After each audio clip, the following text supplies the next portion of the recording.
It was a crisp morning when I arrived at a secluded monastery nestled deep in the mountains. The air was fresh, carrying the scent of pine and damp earth. The world outside was fast-paced, chaotic, and filled with noise. But here, time seemed to stand still. The gentle hum of chanting monks echoed through the stone corridors, blending with the rustling leaves in the wind. As I stepped into the courtyard, an elderly monk stood waiting. His robes were simple, his expression serene, yet there was an undeniable presence about him, one that commanded attention not through authority, but through stillness. Without a word, he gestured for me to sit beside him beneath the sprawling branches of an ancient Bodhi tree. For a moment, we simply sat in silence. The silence was not empty. It was full of wisdom, full of understanding. Then, he turned to me and asked a question so simple, yet so profound that it would change the way I saw my life forever. Do you know how to protect your energy? At first, I thought of physical energy, eating well, exercising, and getting enough sleep. I gave an answer, but he only shook his head gently, a knowing smile playing on his lips. No, he said, I speak of the energy of the mind and the heart, the essence of your peace. Most people give it away without even realizing it. They exhaust themselves, chasing things that do not nourish them. They carry burdens that do not belong to them. They live not for their own truth but for the validation of others. This is why they suffer. His words struck something deep within me. I had never considered energy in this way before, but as I reflected on my life, I began to see what he meant. How often had I allowed other people's opinions to dictate my emotions? How many times had I taken on stress that wasn't mine to bear? How much of my peace had I traded for validation, approval, and expectations that weren't truly mine? For days, his words lingered in my mind. I watched myself more closely, noticing the countless little ways in which I drained my own energy. The distractions, the obligations, the emotional entanglements, I saw them all now, clear as day. Then, one afternoon, as we walked through the monastery gardens, the monk turned to me once more. There are 5 common mistakes that drain our energy, he said. If you can avoid them, you will find peace, clarity, and strength beyond what you've ever known. And so, today, I share these lessons with you, so that you, too, can reclaim your inner strength and walk through life with wisdom, balance, and unshakable peace. Mistake 1. Oversharing personal information. There was a time in my life when I believed that sharing everything, my struggles, dreams, and thoughts, would make me feel closer to others. I thought that by being open, I was building trust, fostering connection, and showing vulnerability in a way that deepened my relationships. And for a while, it seemed to work. I shared my ambitions, my failures, and even my deepest insecurities, believing that in return, I would receive understanding and support. But over time, I noticed something strange. Not everyone received my words with kindness. Some listened and offered wisdom, but others judged. Some used my words as ammunition in moments of conflict. Others, though they appeared sympathetic, carried my stories to different ears, reshaping them into whispers of gossip. The more I revealed, the more exposed I felt, like a tree standing bare in the cold of winter. One day, an experience changed my perspective forever. I had shared a personal struggle with a colleague whom I considered a friend. I had been going through a difficult time, feeling uncertain about a major decision in my life. I confided in them, thinking they would offer support. But days later, I overheard my own words being repeated, distorted, exaggerated, and spread to others. My vulnerability had become casual conversation for people who were never meant to hear it. At that moment, I realized that words, once spoken, can never truly be taken back. The power of right speech. The Buddha emphasized the importance of right speech, the practice of speaking with mindfulness, wisdom, and restraint. He taught that our words should be like carefully chosen seeds, planted only when they serve a purpose. Not every thought needs to be spoken, and not every feeling needs to be shared. Before you share, ask yourself, is this information truly necessary for others to know? Will sharing this benefit me or them in any way? Am I speaking out of wisdom or out of ego? When we speak without intention, we open ourselves up to unnecessary entanglements. A careless word can lead to misunderstanding. A misplaced trust can lead to betrayal. A moment of vulnerability shared with the wrong person can become a source of regret. The strength in silence. There is great power in silence.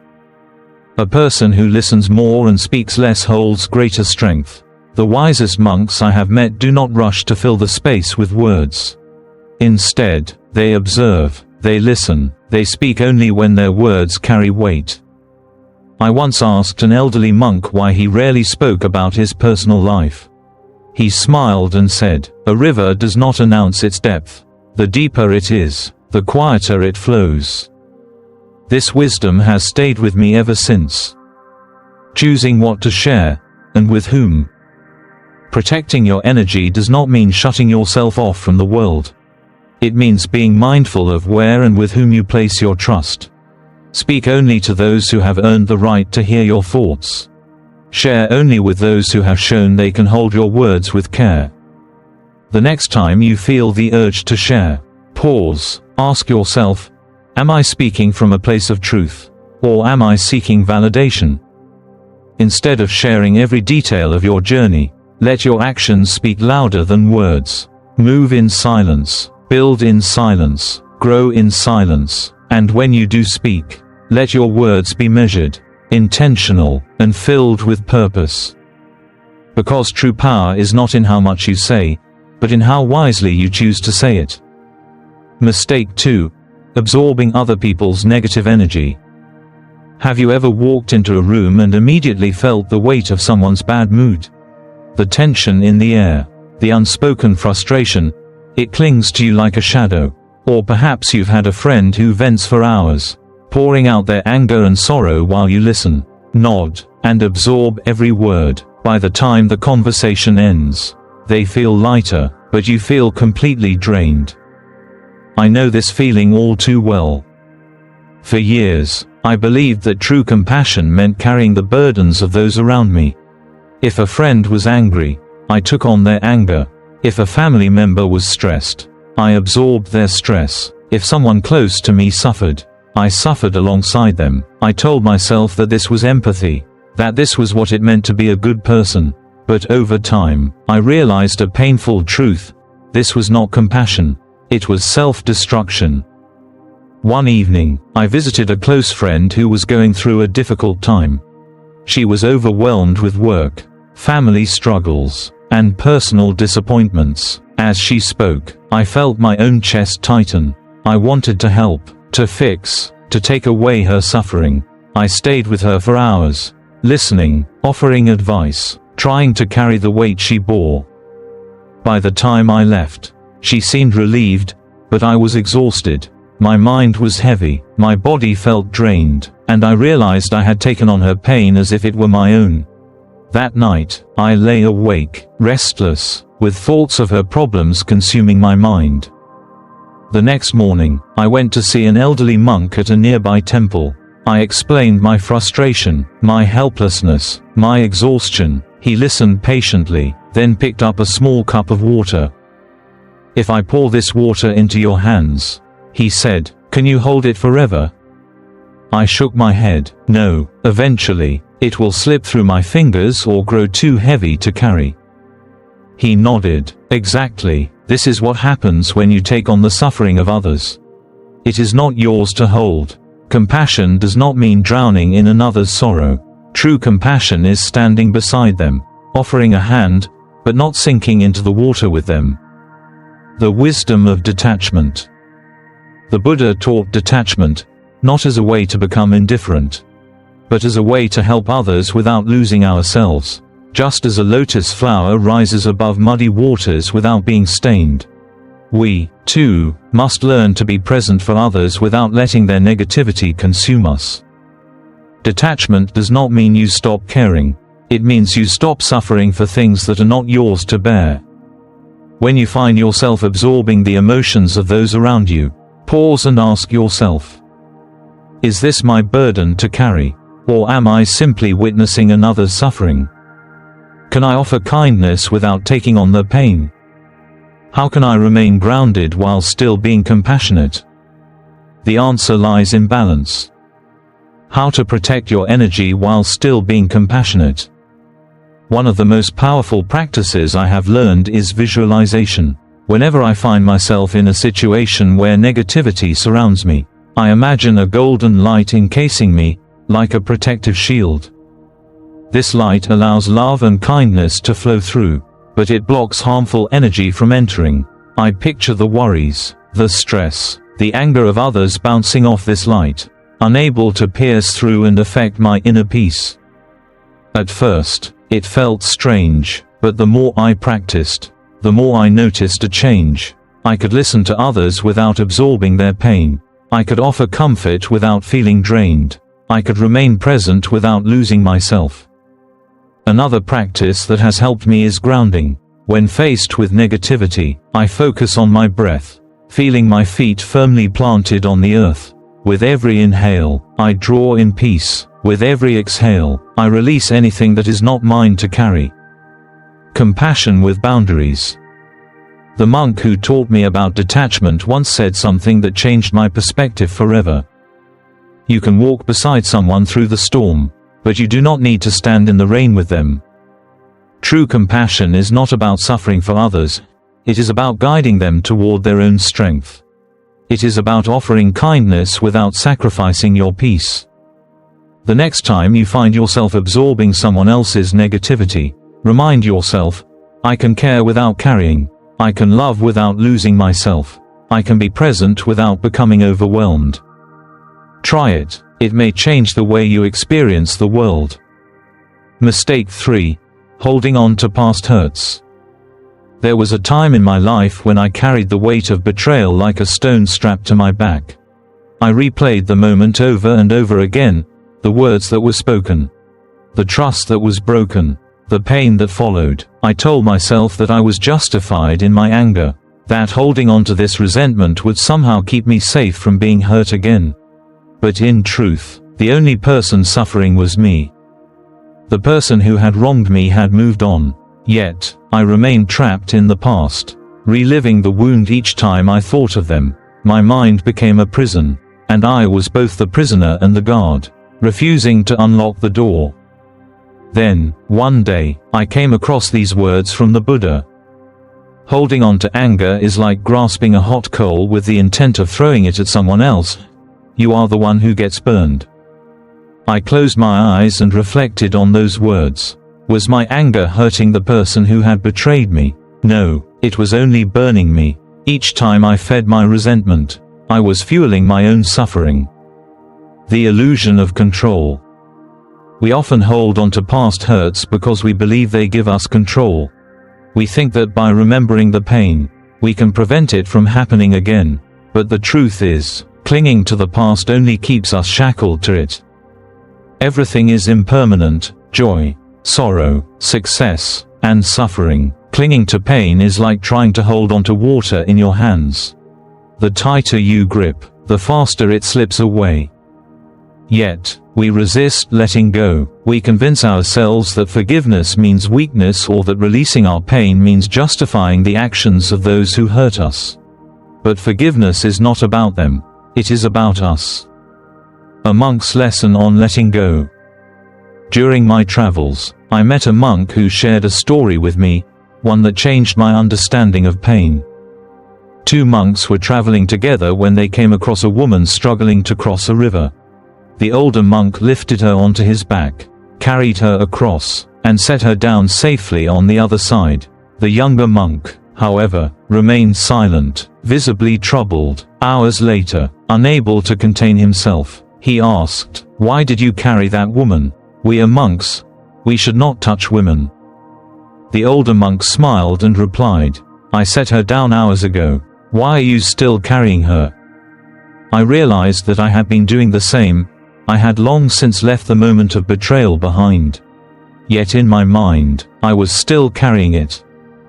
Questions to ask yourself. When you find yourself holding on to past pain, ask, does holding on to this pain bring me peace? What would happen if I simply let it go? Who would I be if I released this burden? For years, I let my pain define me. I saw myself as the victim of someone else's wrongdoing, but when I finally forgave, I felt lighter, as if I had been carrying a heavy stone for years and had finally set it down. The freedom of forgiveness. Forgiveness is not about excusing someone's actions. It does not mean what they did was right, nor does it mean you must allow them back into your life. Forgiveness is about freeing yourself from the prison of the past. I once heard a wise saying, forgiveness does not change the past, but it changes the future. The moment I chose to let go, I felt a shift within me. The weight that had burdened me for so long began to lift. My mind, once clouded with resentment, found clarity. And so, I invite you to do the same.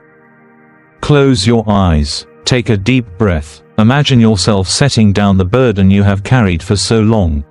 Feel the lightness in your heart. You do not have to carry this anymore. You are free. Mistake 4. Saying yes to everything. For most of my life, I believed that saying yes to every request made me kind, generous, and noble. I thought that by agreeing to everything, I was being helpful, reliable, and selfless. I wanted to be seen as someone others could count on, someone who never disappointed, someone who always put others before themselves. But after years of overcommitting, I began to notice something: exhaustion. I would wake up each morning already feeling drained, my time stretched thin, my mind cluttered with obligations that weren't even mine to carry. I had given away my time so freely that I had none left for myself. And worse, I started to feel resentful. I resented the commitments I had agreed to. I resented the people who constantly asked for my time. But the truth was, it wasn't their fault. It was mine. I had never learned to say no. The illusion of obligation.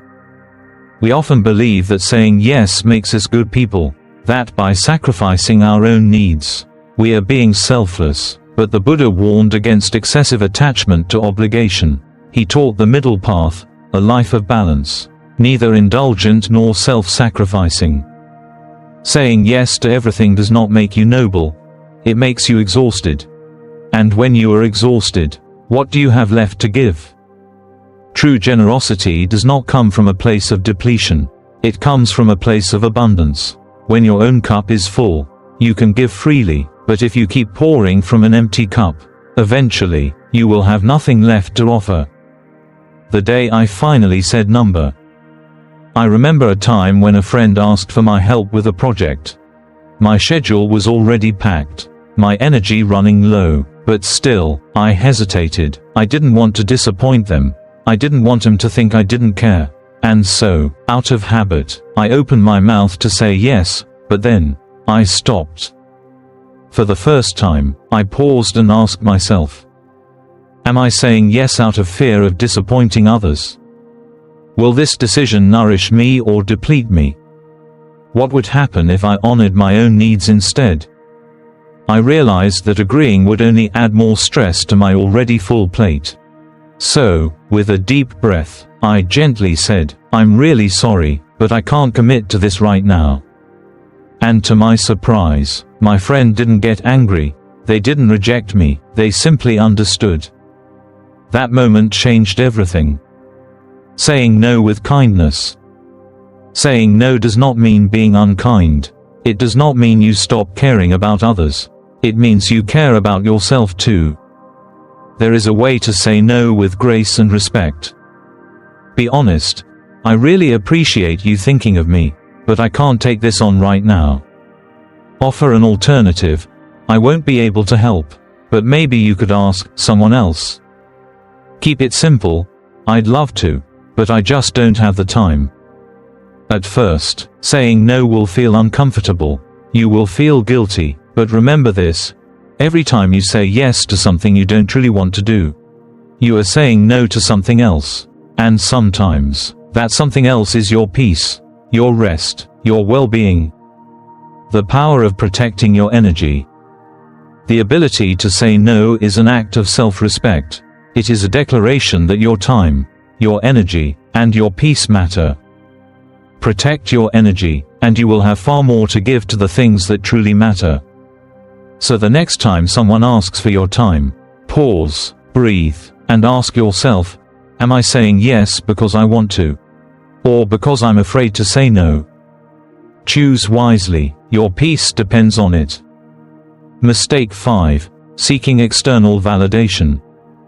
For years, I lived my life like an actor on a stage, performing for an invisible audience. Every action, every word, every choice was carefully measured, not by what I truly wanted, but by what I thought would make others approve of me. I worked hard, not just for success, but for recognition. I dressed, not for my own comfort, but for admiration. I spoke, not always from my heart, but in ways that I thought would be well received. And for a while, it worked. I was praised, acknowledged, even admired, but no matter how much approval I received, it never felt like enough. If 10 people praised me but one person criticized me, I would focus on that one negative voice. I lived in fear of disappointing others, of being judged, of not being good enough. But one day, I encountered a teaching from the Buddha that shattered my illusion. External validation is fleeting. One day, people will admire you, the next, they may criticize you. If your peace depends on the opinions of others, you will always be at their mercy. I realized that I had built my self-worth on a foundation that was constantly shifting. If people approved of me, I felt happy. If they disapproved, I felt worthless. I had given others the power to dictate my sense of self. But why? The trap of seeking validation. As human beings, we are wired to seek acceptance. Since ancient times, belonging to a group meant survival. But in today's world, this instinct can trap us in an endless cycle of seeking external validation, approval from parents, peers, society, even strangers on the internet.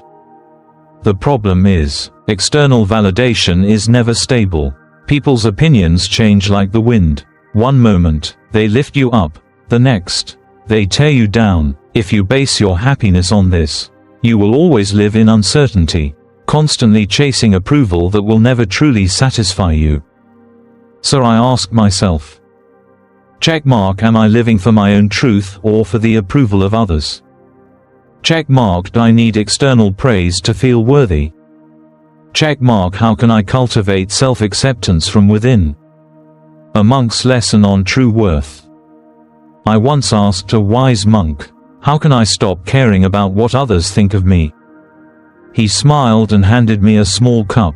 If this cup is empty, do you feel thirsty? I nodded. And if you rely on others to fill it, will you ever be at peace? At that moment, I understood. My self-worth was an empty cup, and I had spent years asking others to fill it for me. But true peace does not come from others pouring into us. It comes from learning to fill our own cup. The shift to self-acceptance. The moment I stopped seeking validation from the outside world, something remarkable happened. I began to trust myself. I started making choices based on what felt right in my heart, rather than what I thought would earn approval. I stopped worrying about who liked me and focused instead on whether I liked myself. Instead of chasing praise, I turned inward. I cultivated self-acceptance through mindfulness, becoming aware of when I was seeking approval and gently letting it go. Gratitude, appreciating who I already was, rather than striving for external recognition. Authenticity, speaking and acting in alignment with my true self, even if others didn't always approve. The freedom of living for yourself. Happiness does not come from applause, awards, or recognition. It does not come from the opinions of family, friends, or society. It comes from knowing yourself, your values, your purpose, your truth, and walking your own path with confidence. The next time you find yourself seeking approval, pause, ask yourself, if no one were watching, if no one were judging, what would I do? Because that is where your true self lies. When you stop living for the validation of others, you begin to truly live. Conclusion: the true path to protecting your energy. As I stepped beyond the monastery gates, the morning mist had begun to lift, revealing the vast mountains stretching endlessly into the horizon. The air was still, yet something within me had shifted. The weight I had unknowingly carried for years, the burdens of unnecessary obligations, the pain of past wounds, the exhaustion of seeking validation, felt lighter, as if a door had quietly opened inside me. Before I left, the monk gave me one final piece of advice. Protecting your energy is not about isolation, it is about wisdom. Be mindful of what drains you, let go of what no longer serves you. Speak with intention, love with compassion, and walk through life with the strength of one who is centered in their truth. These words have stayed with me ever since. The world around us is full of noise, distractions, and demands that pull us in 1,000 directions. But true strength comes not from how much we take on, but from how well we guard the sacred space within us. It comes from the ability to say no without guilt, to love without losing ourselves, and to move through life with clarity and peace. Now, I ask you to pause for a moment. Take a deep breath. Which of these mistakes have you been making? Have you been giving away too much of yourself, seeking validation, carrying burdens that are not yours to bear? And most importantly, what will you do today to reclaim your energy? Remember, your energy is precious, your peace is sacred, protect it with wisdom. If this message resonated with you, share your thoughts in the comments below. And if you found this wisdom valuable, I invite you to like, subscribe, and join us on this journey of self-discovery. May you find clarity, strength, and deep inner peace on your path.